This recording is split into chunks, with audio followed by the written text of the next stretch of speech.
So what happened when like you get these phone calls? How did the phone calls go down? So I think I was the first one that got called, just because my tweet was the first one to kind of hit Twitter, hit the world, as they say. So I was literally just having lunch. I was about to go get a spray tan because it was Thursday. So I spray tan for Friday night SmackDown. And I see my phone ringing and I answer.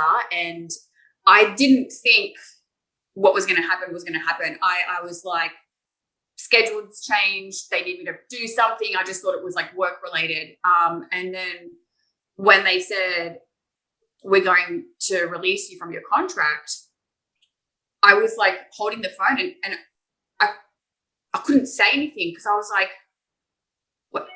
what? It was like a rib. I was just like speechless. And I said, this is a lot. And then, you know, the phone call wrapped up and it ended. And I was like frozen. And I walk out and my husband was on the back patio with our puppy. And I walk out and we joke a lot. And you know how there's always like fake wrestling news and all that kind of stuff. Mm-hmm. So I just said, babe, I'm not joking. I just got released. And his face dropped. And seeing that made my heart break even more. And we honestly just spent the next 2 hours crying together out on the patio. It was like 4:30 when it happened. So I rang my family at about 5 and spoke to them. They were literally in bed sleeping. And I spoke to all of them and they are just so loving and supporting. So that really helped. But it was just it was such a shock. I wasn't expecting it at all. And then my husband went and got me donuts. So that was nice. Good man. Yeah. Good man. Yeah. Yeah. Cass, what about for you? So I was in the middle of a massage in my bedroom. Perfect timing. Thank you for that. Timing. Doesn't get better. And so Ronnie, the Run Dogs, Sean Spears, whatever you want to call him, the husband walks in, or he knocks on the door, he walks in, he says, I think you should look at your phone. So I looked at my phone and I saw a text from Jess saying I just got released. And I also had a missed call from work and a text saying, call me. So I was like, well, I'm done. So I tried to call back and there was no answer. So I wrapped up that massage real quick. I said, I have to rebook you, mate. Yeah. So Ronnie and I sat on the couch just waiting for the call to come back. And thank gosh he was home, because if this was a Wednesday and he was at work and I was by myself, oh boy, I can't even imagine dealing with that just alone in my house. So we just kind of like spent that time he was reassuring me everything's going to be okay. You're fine. Like it's going to be okay. I promise you. And I just felt this overwhelming sensation of relief. Oh, thank God. Like the world lifted off my shoulders almost. Mm-hmm.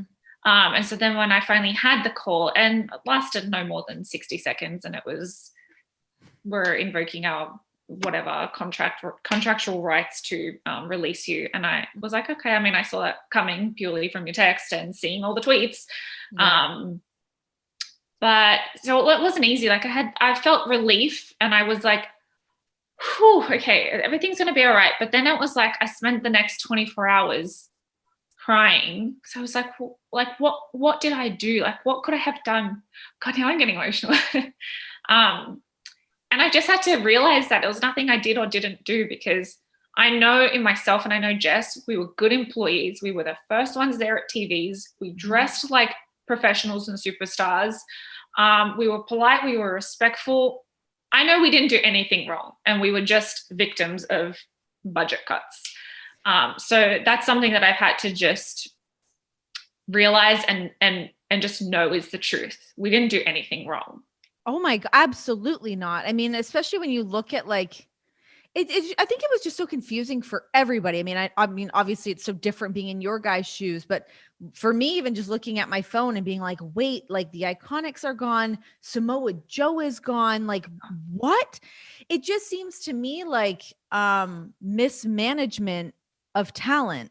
And, you know, you can kind of look back on how big the roster is and signing everybody in the world, every indie wrestler now all of a sudden falls under this umbrella that you have amazing talent there that doesn't get the proper attention that they deserve in order to succeed in those positions. And, you know, you guys being able to take that, the TV time that you were given and be impactful with it. You know, Jess, that was something that I said about you, about like, even when they split you guys up, if it was just like, what? You guys are splitting up the IIconics during like the brand extensions and whatnot. But to be able to take those little moments and actually make something of it, you know, like you were booked on TV like days before that this all happened. It was just so confusing for everybody. But did you guys feel, I guess, or was there a feeling at a certain point that things just weren't really going the way that you wanted them to be going on the main roster? For me, it was when they split us. Mm-hmm. I don't know. I had a vision for myself if I was going to be a singles competitor, and I just don't think anybody else understood that vision or believed in me. Whereas I knew deep in myself I have so much more to offer than I can, just because I'm not booked, not on TV. And if I am, it's for 30 seconds or whatever it is. Yeah. So I kind of realized when I just wasn't being used, I don't know, I was kind of like, just push through. I wasn't happy, but I was like, just push through. Everyone goes through this phase. And I guess that was the end of the phase. But my last match was with Asuka, and I just, after the match, and it was like 3 weeks before WrestleMania, I just had this overwhelming feeling that I said to myself, I'll be okay if that was my last match. Wow. And I don't know why. I've never thought that before. I know I wasn't happy, but I wasn't considering retiring or something like that. Mm-hmm. I just had this overwhelming feeling, you'll be okay. I'll be happy if this is my last match. I'm okay with it. Wow. Yeah, weird. Yeah, that is. Yeah. Jess, did you ever have a feeling like that, of like just when things were maybe not going in the direction that you guys deserved the direction to be going in? I mean, the split was rough. The split was very hard. I didn't know who I was as a singles competitor. And that was very like confronting. Having Cass kind of not with me anymore. I remember, like, I was like, oh, I have to walk to the ring and she's not going to be to my left. So don't look to your left, or don't hold your hand out because she's not going to be there. You're going to look weird. And then for some reason I was like, okay, I have to be, you know, sexy and I have to, but I was thinking I had to be something that I wasn't. And then I was like, I don't know what I'm doing. I really don't know what I'm doing. And I don't know what I want to do. And then with the draft, like I'm thankful that I was able to go to SmackDown, because I definitely think like we needed to be on separate brands. And I don't think they realized what like the domino effect would be after splitting a tag team up. It's like, especially us too. So when we got to SmackDown, you know, and I've mentioned this before, but TJ helped me a lot. Like there was one time I was like, you're my new Cassie, because everything that I would vent to Cass, I was just saying to TJ. Yeah. And that's why he's so special. He listened to me. We would talk for hours at TVs. He would listen to me and he would support me. And he was like, if this is what you want to do, do it. And I was like, I just want to be myself. I just want to make people laugh and make people smile. That's all I want to do. You know, I was attracted to wrestling from the promos, from The Rock, from the over-the-top personalities. That's what like drew me into this business. That's what I wanted to do. So when the headshot resume kind of like fell into my first promo, I was like, oh, I want to keep, there's something here. I want to keep doing this.